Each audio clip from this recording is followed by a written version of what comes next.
école de rêve, c'est une école de couleurs. Il y aurait des petites pièces pour s'isoler avec 2-3 personnes. J'aimerais ça avoir une cuisine dans mon école.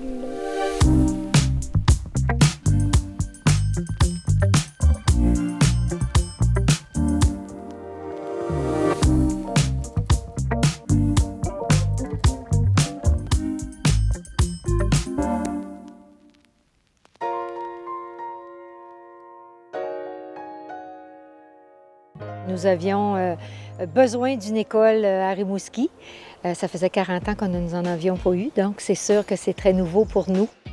Nous sommes dans un nouveau quartier, donc il y a eu beaucoup de construction, beaucoup de nouvelles familles. C'est pour ça que là, nos écoles débordent. Le Lab École, je pourrais dire, c'est un peu ce qu'on vit dans certaines de nos écoles. On aime bien manger, on aime bouger, on veut que les élèves soient actifs. On a beaucoup d'enseignants qui travaillent à revoir leur plan de classe, à avoir des classes flexibles. Donc, je trouvais que ça répondait vraiment à ce que nous nous attendions là, pour une nouvelle école dans notre belle ville.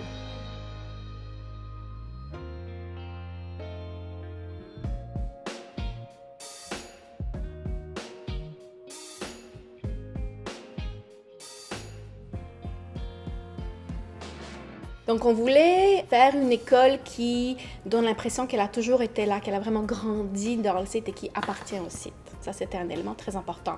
Le grand toit en pente est vraiment l'élément de base du concept. Sa forme et sa pente est inspirée donc de la pente du site pour qu'on intensifie en fait ce dénivelé-là. Il est inspiré aussi de la vue au loin des montagnes, du Bic, du quartier voisinant aussi. Wow, c'est vraiment cool. C'est vraiment le fun d'avoir intégré une patinoire. Les élèves, ils ont de la place pour bouger. Ouais, on a la vue sur la nature. C'est cool à cause de la forêt. Moi, j'aime beaucoup la nature. Moi aussi.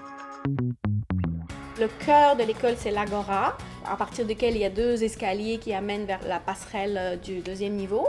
Donc, dans l'Agora, il y a un grand escalier gradant où les enfants peuvent manger, par exemple, jouer, se rassembler. En haut de l'Agora, en haut des gradins, il y a l'espace qu'on a appelé un peu labo, où il y a les classes d'art, classes de musique, le laboratoire de cuisine et aussi les divers espaces à manger.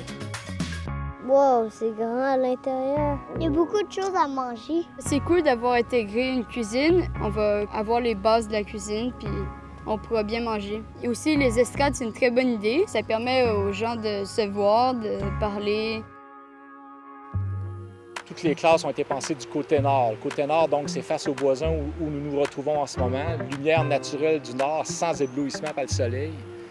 Et on va toujours avoir une carte postale dans la fenêtre de la classe quand les élèves vont regarder dehors au niveau extérieur du boisé. Et de l'autre côté, avec les locaux un petit peu plus communautaires, où là, c'est l'aspect plus agricole. Donc, agriculture, boisé, c'est notre région. Ça fait que ça s'intègre très bien au site, je trouve.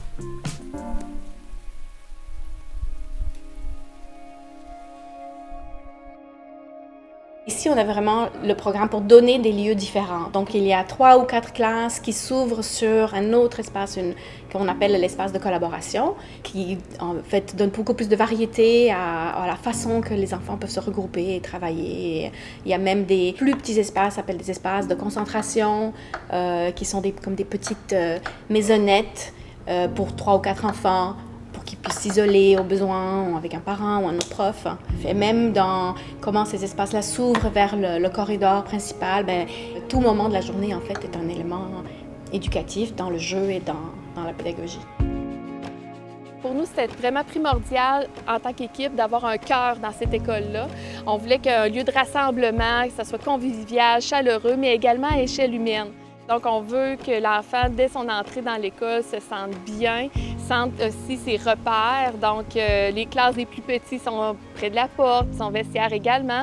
Mais plus l'enfant grandit, plus il s'éloigne de la porte principale. Puis, au final, en 2e, 3e cycle, se retrouve dans une classe au 2e étage où il peut avoir un peu plus de place pour son autonomie. Donc, on trouvait que c'était très intéressant là, ce qui nous avait été proposé. D'avoir vu que les architectes ont été capables de nous faire quelque chose d'aussi extraordinaire que l'on va voir bientôt, Nous en sommes vraiment très fiers. Ça, c'est vraiment venu nous chercher. C'est magique comme ça va être beau, cette école-là. C'était un processus très intéressant. On sentait qu'on avait des connaissances de notre côté, mais il fallait les confronter avec des connaissances de d'autres de nos collègues des autres commissions scolaires et de l'équipe du Lab École qui, eux, avaient à la base, et ça nous a pas mal impressionnés, parcouru une partie du monde pour voir des écoles, comment ça se passait à l'extérieur, pour être vraiment certain qu'on serait dans une lignée là, mondiale, si on veut, avec notre bâtiment.